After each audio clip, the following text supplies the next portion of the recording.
چل پڑے تو میرے نبی کی بات کا یقین، ایک صحابی آیا، یا رسول اللہ میرے بھائی کا پیٹ خراب ہے، کہ اس کا العسل، شہد پلا، شہد پلایا، پھر یا رسول اللہ اور زیادہ ڈائریا لگ گیا، آپ نے کہا شہد پلا، تو پھر شہد پلایا، پھر یا رسول اللہ اور زیادہ ہو گیا، کہا شہد پلا، تیرے بھائی کا پیٹ جھوٹا اور اللہ کا کلام سچا، فیہ شفاء للناس۔ تیسری دفعہ جب شہد پلایا تو اس کا پیٹ ٹھیک ہو گیا، صحیح ہو گیا۔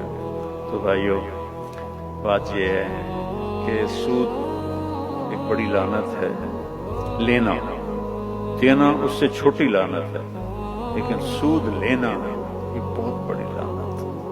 ہم اللہ کے سامنے کھڑے نہیں ہو سکیں گے آخرت میں اگر سود کھاتے کھاتے مر گئے۔ تو اپنے بچوں کے لیے حلال چھوڑ کے جاؤ۔